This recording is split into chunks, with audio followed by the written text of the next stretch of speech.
This is the IST Health Tip of the Day. I'm your host, Roberto Parker. This podcast, we tackle the tough questions related to exercise, training for athletes, human performance, biochemical, biomechanical dysfunctions, problems that sometimes you have questions about that you don't quite know the answer to. So stay tuned, enjoy, take good notes, and God bless. Hello, everybody. This is Roberto with another ISD Health Tip of the Day. We are rapidly approaching summer. It's only, maybe a month away. Technically, this is springtime still. I know in some parts of the country it's already hot, but we're not really into summer yet. The schools are just about out. People are going to be going on vacations all over the country, maybe the world. They're going to be going to the beaches, going to the mountains, hitting the lakes, outdoor activities. Guess what? They're going to be exposed to a lot of sun. Now, I've talked about this a couple of years ago, but I'm going to really take a deep dive into sun exposure and the benefits of it. Now, there are some things that are not so good about being overly exposed to the sun as well. It's like anything else, guys. If you eat too much or don't eat enough, it's not good. If you don't exercise enough, you exercise too much, it's not good. So it's like anything else. You have to condition yourself in order to get the benefits from sun exposure. Now, everybody knows vitamin D is the ultimate good thing about being in the sun. But in order to get vitamin D, you've got to take some other steps in order for your body to be more receptive to vitamin D. But let's go into the different type of rays that emit from the sun. I'm going to be reading from notes today. Okay. There are ultraviolet A and ultraviolet B. Ultraviolet A rays are longer rays versus ultraviolet B or shorter rays. Now stay with me here. The first few minutes I'm going to get a little bit technical. Ultraviolet A rays have a deeper penetration into the skin, to the dermis of our body. The dermis is below the epidermis. Ultraviolet B rays do not penetrate as deeply. They contact more of the epidermis of the body. Okay? So, what does all that mean? Both of these can contribute to premature aging, such as wrinkles and or possibly cancer, skin cancer. But keep in mind, cancer is a metabolic disease. I'm not going to spend a lot of time talking about cancer today. Cancer is a metabolic disease that is reflective of the strength of your immune system. And how do you get your immune system stronger? Diet, exercise, putting the right types of matching foods in your system, drinking enough water, getting clean air, exercise, activity, the things I've talked about before. That is how you strengthen your immune system. So the stronger your immune system, guess what? The more sun you can tolerate. So instead of lathering on all that sun protective stuff, which by the way blocks vitamin D, not to mention there's tons of chemicals in that stuff, which is not good. Okay, now let me go a little deeper into this. Okay, now the health benefits of UVB and UVA rays. With UVB, those rays are primarily responsible for your skin manufacturing vitamin D3. But here's a caveat. If you're not taking in the right type of food into your body, such as good fatty foods, which convert to cholesterol, the body will not convert that sunlight into vitamin D3. Why? Vitamin D3 is a fat soluble vitamin. And without that base of good fatty acids coming into your system exogenously, meaning you have to take it in via what you're eating, now your body will make a certain amount of cholesterol, but you also have to intake a certain amount of cholesterol, which is fat. Unless you're doing that, the body will not efficiently convert the sun to vitamin D3. So if you're on typically a high plant-based diet and you're not taking in enough vitamin D, now you might be asking, well, what about supplements? Supplements are okay. They're good. They're good, especially for those of us who live in the northern parts of the country. They're good, but nothing is as good as sunlight. Don't ever mistake that a supplement is just as good as sunlight, converting it naturally. It's not as good.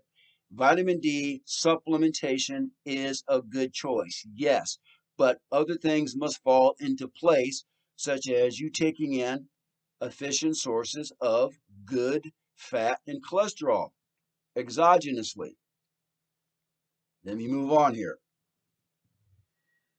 Now, ultraviolet A and ultraviolet B team up for some health benefits. They can help prevent things such as rickets, vitiligo, eczema, and psoriasis. Now, there's also they both form a thing called phototherapy, which helps to prevent all those things I just talked about. Now, what time of day is the best time to expose yourself to sun? Believe it or not, it is not early morning and it is not late in the evening when the sun is going down. Those are probably the worst times if you are concerned about skin cancer or getting a sunburn. The best time of day is between 10 a.m. and 4 p.m. Now, here's a little rule of thumb you can use. When the sun is directly above your head, it's more likely around noon time. You cannot see your shadow. That is when the rays are the best to absorb. Now, keep in mind, let me go back to what I said earlier. There's other factors in terms of you getting premature aging or the potentiality of skin cancer. If your diet stinks and your body's immune system is not very good like it should, no matter what time of day you're exposing yourself to sun excessively, you're going to open up the door for some of those bad things happening. And also, if you're not conditioned for the sun, it's like anything else. If you're not conditioned to do certain types of exercise, guess what? They can hurt you. So you have to gradually build up a conditioning level to the sun. I recommend just going out for a few minutes at a time and then gradually increase the number of minutes. Maybe it's 3 or 4 minutes one day, 5 or 6 minutes the next day, and by the end of summer, maybe you're out in the sun for 15, 20 minutes. Now, according to what I have read by experts who know a lot more about this stuff than I do, about a 15 to 20-minute exposure to sun is ideal. Now, you can't go out there and wrap your whole body in clothing and think, well, I've been out in the sun. Well, no, you haven't, because you've just covered your body with a bunch of clothes. Now, I'm not saying going out there naked, but wear some appropriate type of clothing that will at least expose portions of your shoulders, your legs, and even the back of your body. So be reasonable and sensible about this and don't get arrested. Okay, so moving right along here. Now, there are other contributing factors. Like I said, your eating habits, your diet, the strength of your immune system, your resistance to sun damage. So if you're not conditioned for the sun, guess what? It's going to hurt you in some way. So gradually build up. Now, the last one is skin color. Now, the darker your skin, it's going to take longer for you to absorb vitamin D. Now, the advantage of having darker skin is also this. Darker skinned people tend to be less susceptible to skin cancer. So if you're not conditioned for it. But that's also for another topic. Basically is this. If you're a lighter skinned person, about a 15 to 20 minute exposure to sun is good. If you're a darker skinned person, about double that amount because of the melanin in darker skinned people. They tend to block out the vitamin D. But the most important thing, I cannot emphasize this enough, guys. Diet, strengthen the immune system, get plenty of sleep. Those things are crucial. Now, let me finish up with this. Why should you expose yourself to sun other than vitamin D? There's some other benefits. Serotonin production increases, which also elevates dopamine production. So if you want to reduce the risk of things like Alzheimer's and Parkinson's, sun exposure. Bone strength increases because of vitamin D, obviously.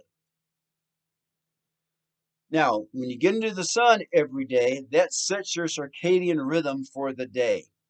Your circadian rhythm is the flow throughout the day when energy levels are high and low and that kind of thing. The best time of day to work, the best time of day to go to bed, the best time of day to exercise. That is all linked. The best time of day when your cortisol levels are at their highest or at their lowest. That is all related to your circadian rhythm. And the sun is a crucial factor in that. Okay, another one. Pregnant ladies out there. When you expose yourself to sun, believe it or not, that will affect your offspring, the children you're going to have. You're going to have better, healthier, and possibly even taller offspring. Just saying. Now, another one.